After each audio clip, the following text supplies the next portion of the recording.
Buenos días. Muchísimas gracias por la invitación y por la oportunidad para presentarles a ustedes. Creo que la última intervención fue muy apropiada para lo que voy a hablar yo hoy, sobre todo la última pregunta que se hizo. Se hablaba de medicina de precisión y medicina personalizada. Y medicina personalizada en cuanto a tratar de caracterizar el genoma, caracterizar también el bioma, y ahora quiero hablar yo de una parte más que hay que caracterizar para evaluar esa variación de la que hablaba la pregunta, y esa es la parte del comportamiento humano. El comportamiento humano va a ser otro indicativo que va a ayudar a la medicina de precisión, y es justamente el tema principal de esta presentación hoy. Lo que ven ahí detrás, que está detrás de la diapositiva, es un video de grabación de un sensor pequeñito puesto encima de un portal, una puerta hacia un cuarto en un edificio.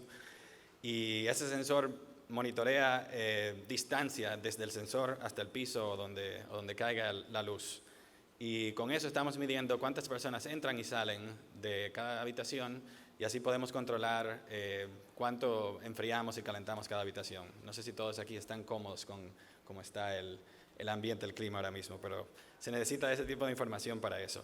Y en base a eso, entonces, quiero mostrarles que yo soy un extranjero en varios sentidos. No soy médico, no trabajo en el sector de salud, pero ahora mi campo de investigación está empezando a mezclarse con lo que a ustedes les interesa, y sobre todo en esa intersección donde es el comportamiento humano y qué indicaciones tiene el comportamiento humano para la medicina. ¿Dónde empezamos? Me gustaría empezar con esa frase que no sé quién la dijo, de que no se puede controlar lo que no medimos. Es una frase que todo el mundo sabe, no sé quién la habrá dicho, pero es lo que ha inspirado varias ramas del conocimiento y varias ramas de investigación, incluyendo el laboratorio. El laboratorio en base es medir para poder entonces controlar las enfermedades y todo lo que aflige a los humanos. Entonces, hablemos un poco sobre el circuito de control. El circuito de control está cambiando en el laboratorio clínico. Un circuito de control normal, si tú le hablas a una persona de que haga control como ingeniero, tiene un sistema que está siendo investigado, se hacen observaciones del sistema, luego se hace un controlador que manda señales para actuar sobre el sistema. En el caso que vimos anteriormente, cuando estaban midiendo la cantidad de personas que entran y salen de una habitación, se necesita de algo que actúe en el centro, ya sea una persona cambiando la temperatura o inteligencia artificial para reconocer qué observaciones merecen de qué acciones. O sea, en el caso anterior, un edificio era el sistema y las mediciones eran cuántas personas estaban entrando y saliendo. En el caso de un laboratorio y en el caso de la medicina en general, el paciente es el sistema, y hacemos análisis del paciente para luego consultar con el doctor y hacer una receta médica, ¿no?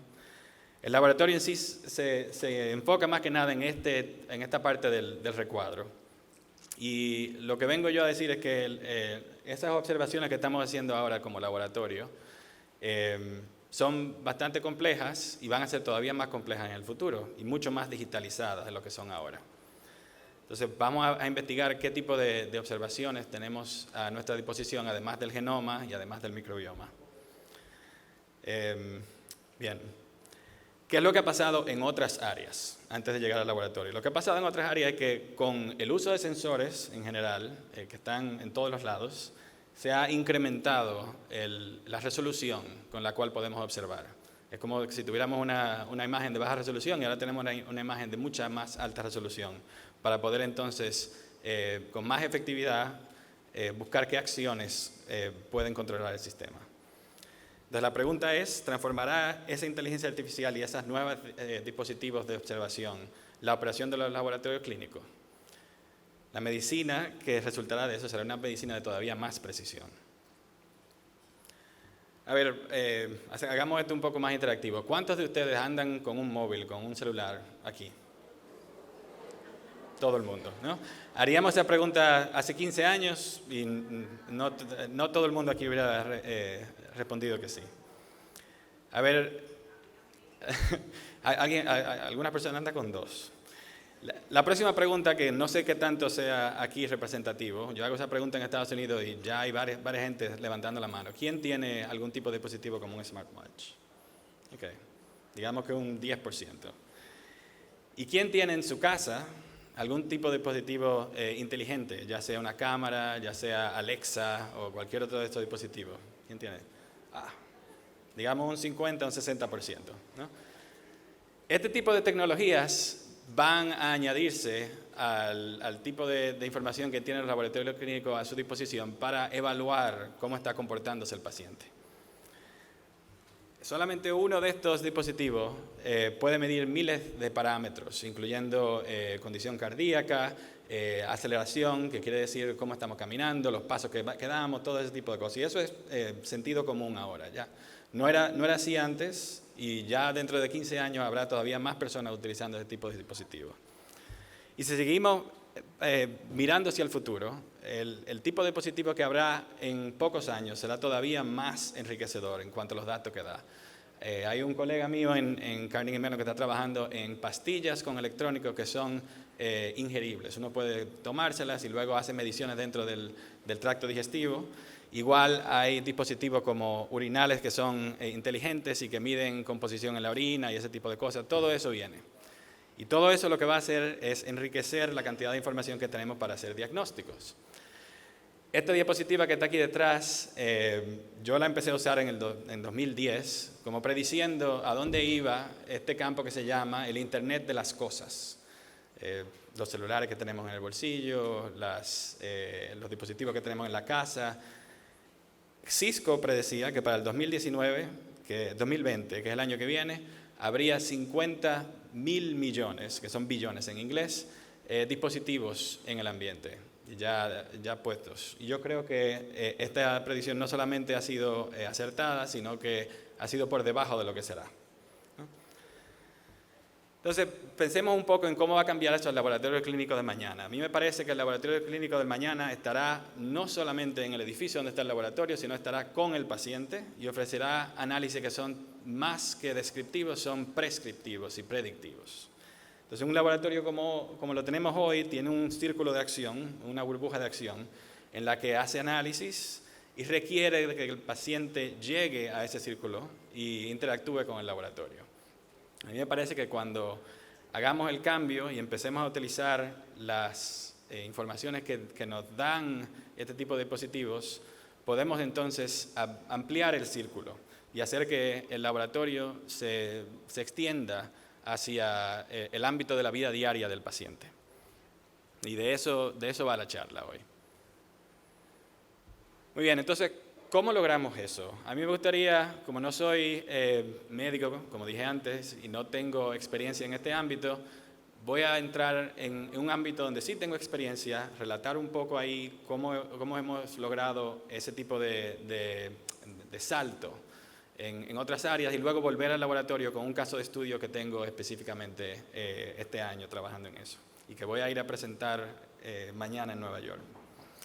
Ustedes van a ver el preview de eso.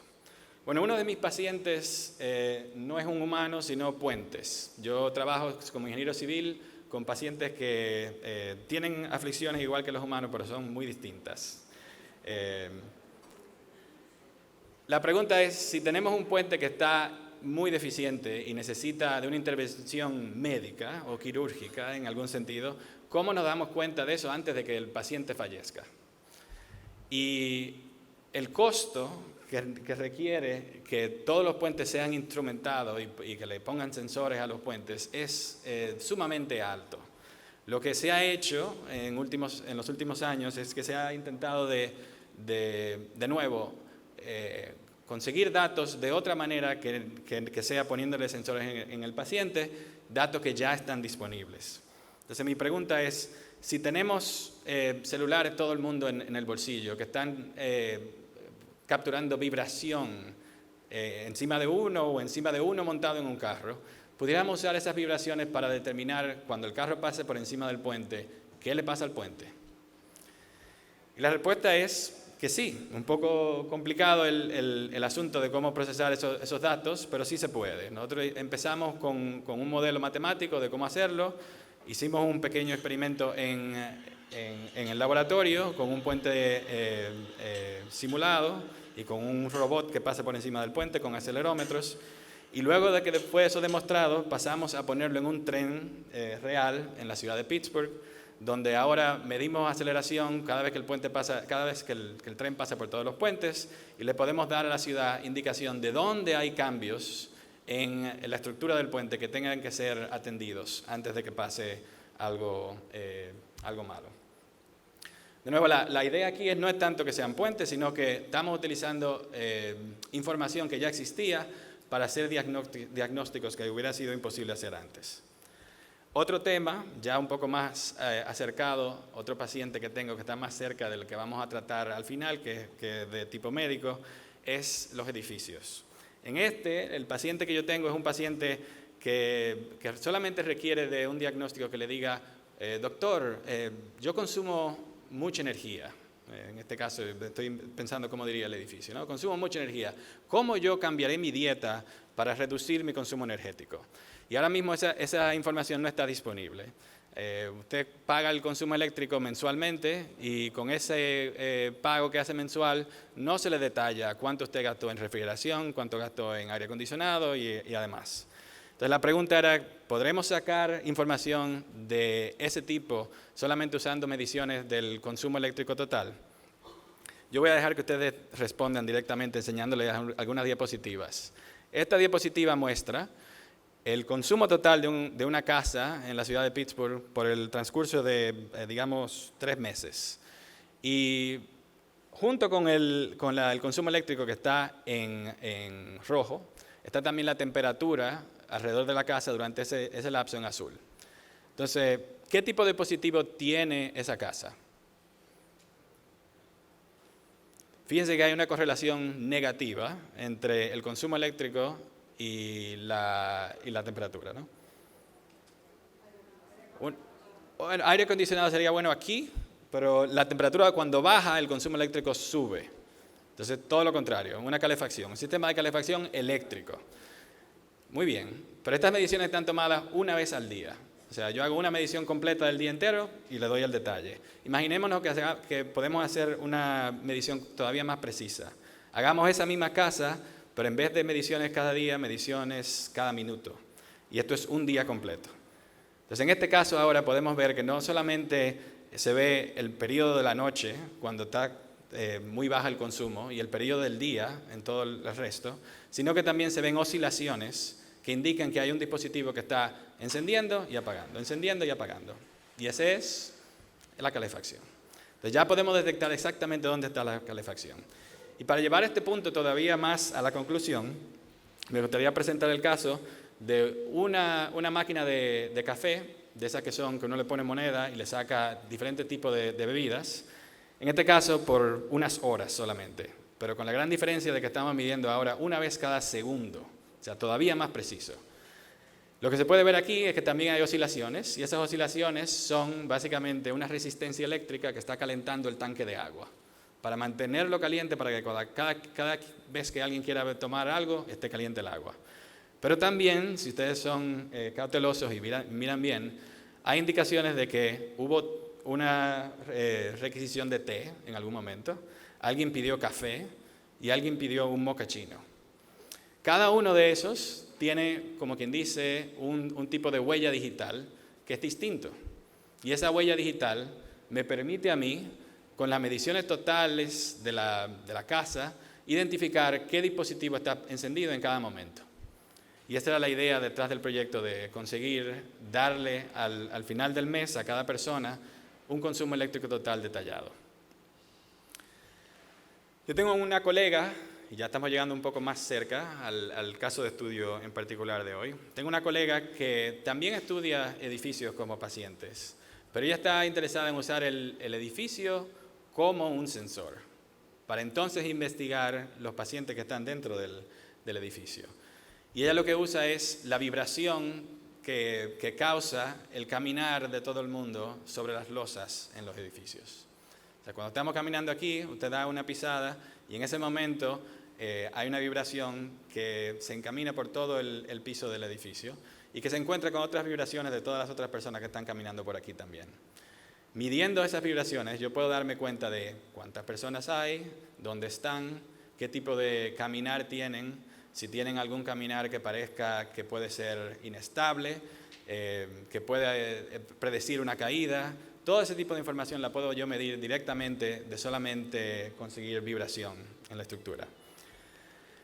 Cuando tuvimos esa conversación, yo le decía, bueno, yo estudio el consumo eléctrico y con el consumo eléctrico puedo detallarte cómo está la gente usando los aparatos eléctricos en la casa. Ya me decía, sí, pero yo también estudio cómo se mueve la gente en el edificio y cómo interactúa con las diferentes cosas. Dijimos, bueno, sería bueno hacer un proyecto en conjunto en el que pongamos de las dos partes y decidamos hacer algo que sea para un bien mayor que el que cada uno de nosotros perseguía. Y en ese momento se nos ocurrió acercarnos a una aseguradora de allá de Pittsburgh, de Estados Unidos, que estaba interesada en entender cómo reducir sus gastos, prediciendo cuáles eran los pacientes que tenían más riesgo de incidencia de readmisión. Y una de las formas en la que tratamos de establecer el caso de que los sensores que estábamos estudiando nosotros podían ayudar a eso, era diciendo que las discapacidades y la pérdida de capacidad cognitiva eran unos buenos indicadores de que un paciente podía ser readmitido, sobre todo si estaban acompañados de enfermedades crónicas. Si un paciente con 2 o 3 enfermedades crónicas y una discapacidad tiene mucho mayor riesgo y todavía representa financieramente un mayor riesgo para la empresa aseguradora. Fuimos hacia la empresa aseguradora y detallamos el proyecto.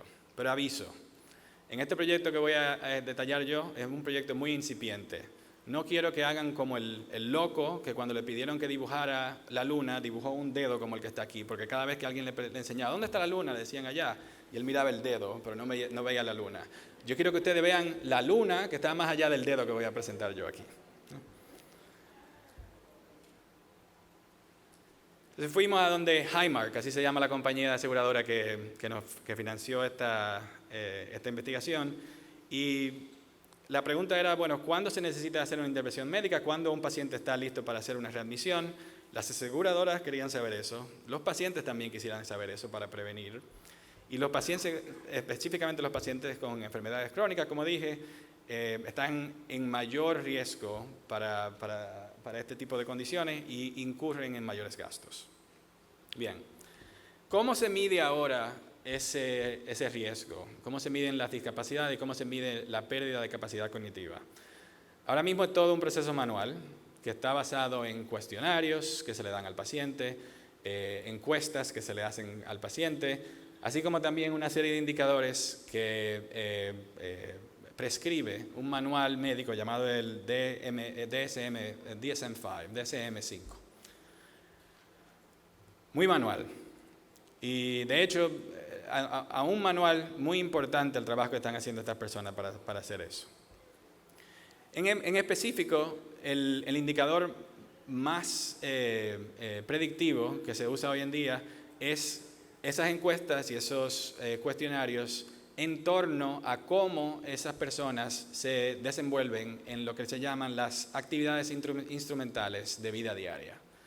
Son actividades como cocinar, como arreglar la cama, como balancear una cuenta de ahorros, como ir de compras, como limpiar, las cosas que uno en el día a día debería de poder hacer sin ayuda y sin tropiezos. Y en base a cuestionarios, en base a encuestas, se hacen esas evaluaciones y se determina si el paciente ha deteriorado en su capacidad cognitiva o si tiene una discapacidad. Muy bien. Entonces la idea de nosotros era, Highmark, nosotros queremos saber si podemos detectar esas actividades instrumentales de vida diaria, pero no en base a cuestionarios y no en base a encuestas, sino directamente con el monitoreo permanente del domicilio de la persona a través de 2 tipos de sensores, como ya ustedes saben, sensores eléctricos y sensores de vibración. Hicimos un experimento en el que hicimos una cocina experimental. En mi laboratorio pusimos un microondas, pusimos una tetera, pusimos un refrigerador, pusimos una estufa y entonces instrumentamos esa cocina poniendo sensores de medición eléctrica y sensores también para la vibración en 2 puntos en específico, tanto en lo que aquí se llama la meseta, que supongo yo que tendrá otro nombre en otros países de Latinoamérica. Y a propósito debo decir que no se mencionó Brasil como parte de Aladil, pero Brasil está participando también. La meseta, que no sé cómo se llamará en portugués tampoco, pero un sensor en la meseta y otro sensor en el piso midiendo vibración y el sensor de consumo eléctrico total de la casa, que en este caso era una casa simulada. Estas son fotos del experimento. En realidad aquí tenemos el sensor que se usó para vibración y el sensor que se usó para la medición eléctrica. Y teníamos una plataforma levantada, así igual que como esta, donde pusimos la cocina encima de eso para poder aislar las vibraciones de todas las otras vibraciones que había en el ambiente. Muy bien. Las actividades que medimos, que son actividades dentro de la lista de las instrumentales para la vida diaria, aquí está en inglés, pero se lo voy a tratar de traducir. Una era el uso de la estufa, otra era el uso de la tetera eléctrica, otra era el uso del microondas, cuando estaba aspirando el piso con la aspiradora y cuando estaba caminando. Con la parte eléctrica, que es la segunda columna aquí, se pueden medir algunas de ellas. Hay una, caminando, que va a ser muy difícil medir con el consumo eléctrico, pero con la vibración se pueden representar todas, hasta cierto punto. Entonces la idea era, ¿qué información me da la parte eléctrica? ¿Qué información me da la parte de vibración? ¿Cómo las puedo combinar las dos? Y cómo entonces les doy como resultado qué actividad estaba haciendo la persona y por cuánta duración estaba en esa actividad. Solo para poner un poco el tema en perspectiva, aquí está una muestra de los datos que estábamos colectando. Arriba está la medición de corriente eléctrica durante un periodo de aproximadamente 25 segundos. Y junto en ese mismo tiempo tenemos también medición de vibración durante esos mismos 25 segundos. La actividad que estaba siendo evaluada en ese momento era cocinar algo en la estufa. Entonces, claro, desde el segundo 6 hasta el segundo 14, el consumo eléctrico se ve que ha cambiado, porque ahí entonces en ese momento la persona encendió la estufa y luego la apagó. Y debajo se ven todos los movimientos que la persona estaba haciendo, o por lo menos uno puede imaginarse que todas estas vibraciones tienen que ver con el movimiento que la persona estaba haciendo, preparando para cocinar y luego sirviendo. También hemos marcado dónde empieza y dónde termina cada uno de los pasos que dio la persona, cada uno de los, no de los pasos con los pies, sino de los pasos que tuvo que dar para completar esa actividad. Bien, la parte de inteligencia artificial no voy a hablar de matemáticas, porque no vale la pena en este contexto, pero sí quisiera hacer por lo menos un esbozo de cómo se procesan los datos. Al inicio, que está arriba, llegan los datos de los dos sensores y se pasa por lo que le llaman en inglés un pipeline, que es una tubería de procesamiento de datos que termina al final en la predicción de qué actividad fue que se realizó y qué duración tuvo la actividad. Del lado izquierdo de esa tubería está la parte del sensor estructural, del sensor de vibración, y de la parte derecha está el sensor eléctrico. Y los pasos a seguir son 4 en grandes rasgos. 1, medición. 2, detectar eventos, momentos en los cuales la medición se sale de lo que era normalmente antes. Luego, en base a esas detecciones de eventos, se hace una caracterización del evento para así reconocer qué tipo de actividad era la que estaba sucediendo. Y luego se funden los dos tipos de información para dar una predicción más acertada sobre qué tipo de actividad era. Okay, aquí un poco de resultados. Primero, déjenme presentarles el diagrama para que se entienda. Dentro de el eje horizontal están las diferentes actividades que estábamos evaluando, que estaban resumidas en una sola letra en la tabla hace 2 diapositivas, y puedo decirles lo que son, pero son todas esas actividades que habíamos visto. Y en el eje vertical tenemos la precisión en la detección de la actividad, en el reconocimiento de la actividad. Cada una de las barras en cada uno de esos recuadros indica cómo sería la precisión si usáramos uno de los sensores solo, o en verde todos los sensores juntos dentro de la misma tubería de procesamiento de datos que le había dado anteriormente. Y a grandes rasgos lo que se puede ver es que el verde, que es la combinación de todos los sensores, da mejor resultado, mejor precisión en casi todos los casos que si se usara un sensor individual. Debajo están los resultados numéricos. La fusión da 90% de precisión en general, comparado con un 50, un 30, un 60% dependiendo de qué sensor se use. También evaluamos cómo cambia esto a través de los pacientes. En este caso, los pacientes son personas que vinieron al laboratorio y se les hizo seguir una serie de pasos cocinando, limpiando y haciendo las diferentes actividades.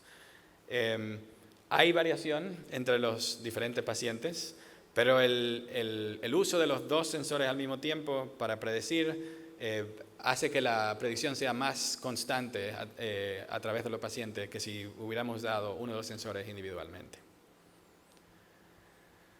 Muy bien, esto es solamente, como decía, el dedo apuntando hacia algo que está más allá. El dedo apuntando hacia la medicina de mayor precisión todavía cuando se incorpore información sobre el comportamiento humano. El campo está completamente abierto ahora para lo que sea. De hecho, dejé para en blanco ahí. Puede ser cualquier cosa que nosotros queramos hacer con eso. Pero el laboratorio clínico del futuro, a mi entender, se extenderá a estos domicilios donde estamos poniendo estos sensores y a la vida diaria de los pacientes. Y hay una enorme oportunidad para hacer análisis que sean más que descriptivos, que es lo que ha hecho el laboratorio clínico hoy en día, que sean más prescriptivos y predictivos de lo que va a pasar en el futuro. Quiero concluir con un poco de alusión a dónde más cabe la inteligencia artificial en general. Y luego voy a abrir a preguntas. Imaginémonos que tenemos a Bob aquí, que aunque no parece, es un bioanalista. Me lo acabo de inventar ahora, pero sí es un bioanalista. Y que está interesado en saber si hay algún marcador para la enfermedad X que le aflige a algún paciente. En el día de hoy lo que se hace, básicamente, que Bob tiene en su cabeza algún tipo de función que le dice, si yo utilizo las mediciones que tengo hoy en día, que son del laboratorio clínico normal, puedo dar un tipo de diagnóstico en base a esa función que tengo en mi cabeza de cómo debería yo de hacer ese diagnóstico. Y esa función es algo que yo aprendí cuando fui que Bob aprendió, cuando fue a la universidad, cuando fue a la escuela, y que debido a eso está básicamente limitada al uso de los instrumentos que tenemos en disposición ahora. Aquí puse disbiosis porque lo modifiqué la diapositiva justo cuando estaba la última charla. Me parecía una buena idea poner esa como una posible diagnóstico que estemos haciendo en el futuro y que de hecho ya lo estamos haciendo. Pero la pregunta es, ok, tenemos esto, tenemos medicina molecular, tenemos incluso el microbioma humano, pero si le agregamos a Bob más información, ¿será que él podrá cambiar su diagnóstico y que podrá hacer un diagnóstico todavía más preciso? La respuesta, a mi entender, está en cómo evaluemos y aprendamos esa función F, que está en la cabeza de Bob hoy, pero que luego va a estar en la cabeza de una inteligencia artificial. Y esa inteligencia artificial lo que estará haciendo luego es aprendiendo cómo hacer un mapa, una función, desde los datos que están a la izquierda hacia los diagnósticos que queremos hacer a la derecha. Y en eso es que esas inteligencias artificiales son buenas, en hacer ese mapa, sobre todo cuando hay datos ya recolectados que tienen tanto la parte del input, que es a la izquierda, como el output a la derecha. Y eso va a transformar mucho cómo se hace el laboratorio clínico hoy en día. Quiero terminar reconociendo a la gente que invirtió en las investigaciones que presenté anteriormente. También debí haber mencionado que esto era investigación con otros colegas y traté de hacerlo durante las diapositivas, quizá olvidé a algunos colegas. Y quiero últimamente abrir a preguntas, si hay alguna. Gracias.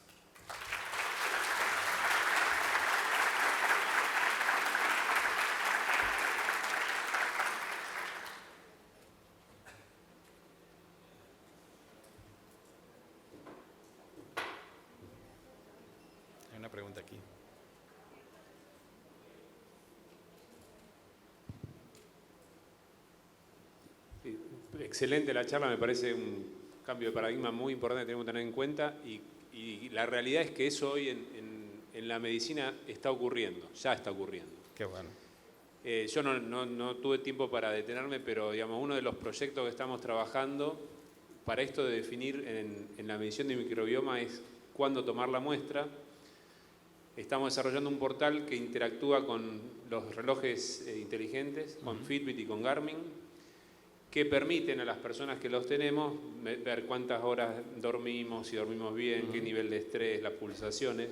Y estamos midiendo cómo esas variaciones modifican o no la medición del microbioma, para que así como cuando medimos el colesterol tenemos que decirle 12 horas de ayuno, cuando se vayan a medir microbioma, lo que vamos a hacer es traer los datos de su smartwatch y ver si las condiciones de estabilidad que tuvo la persona permiten medirlo. Exactamente. Ese es un ejemplo claro de cómo vamos a utilizar este tipo de cosas. Y creo que el otro cambio de paradigma es cómo las mediciones optométricas pueden llevar esto que vos decís a transformar el momento en el cual yo tengo que medirme algo.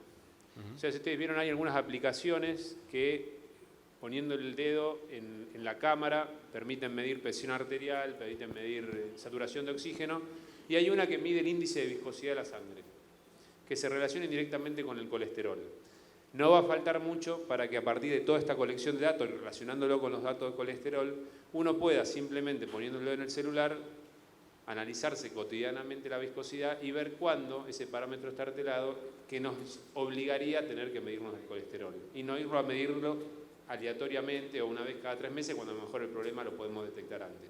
Creo que es un cambio de paradigma absoluto y el protagonismo del laboratorio es entender cómo esto va a cambiar nuestro negocio, claro, pero también puede potenciarlo. Claro, no es completamente. Que va a acabar el negocio del laboratorio, no, completamente. Lo va a potenciar y lo va a hacer mucho más efectivo. Claro. Así que me parece que es excelente el enfoque que estás haciendo para este tipo de cosas. Gracias.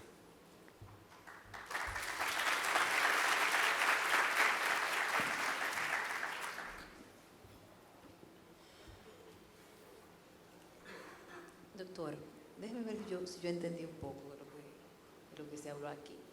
Cuando explicabas la investigación que estás haciendo, se están utilizando esos 2 tipos de mediciones, una eléctrica y otra de vibración, podríamos decir, y pensando en la luna un poquito, a donde nos lleva esto de alguna manera, en ese caso específico de lo que se está investigando, es que si la persona empieza a disminuir sus actividades, entonces se podría empezar a hacer un tratamiento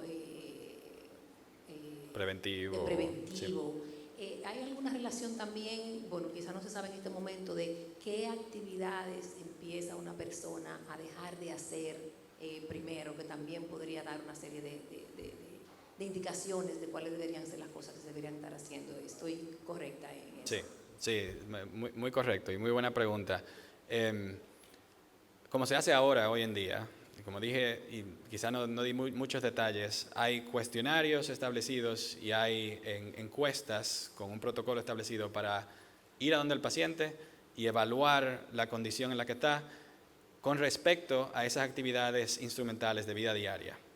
Dentro de esas actividades de vida diarias, las que se consideran más predictivas para la pérdida de capacidad cognitiva están las que son directamente relacionadas a la capacidad cognitiva, como por ejemplo balancear una cuenta de ahorros, ir a hacer compras en el supermercado y hacer la lista de la compra del supermercado. Ese tipo de actividades que requieren de capacidad cognitiva se van perdiendo primero y luego entonces las que son más motoras, como por ejemplo hacer la cama, amarrarse los cordones de los zapatos y ese tipo de cosas. Claro que no todas esas pueden ser evaluadas con los 2 sensores que teníamos nosotros. Y por eso entonces hemos decidido optar por las más motrices, las más motoras que las otras. Pero esa es la idea, sí.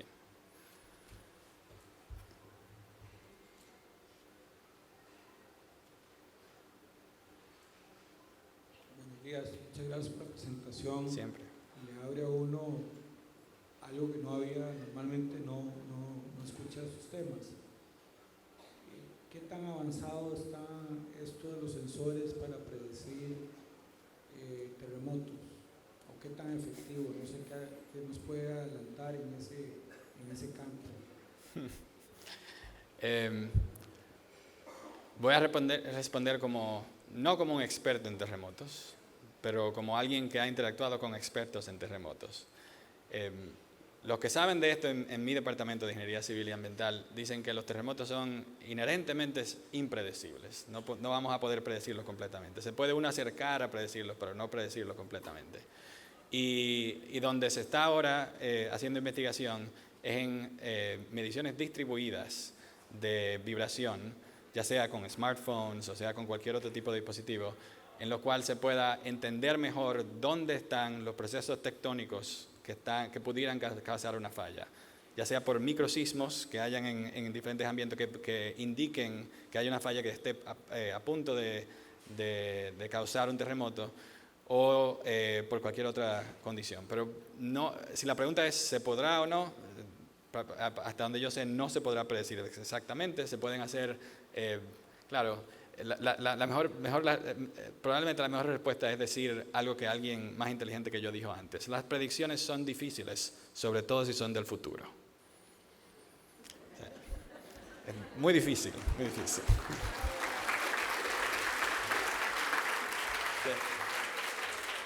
Gracias.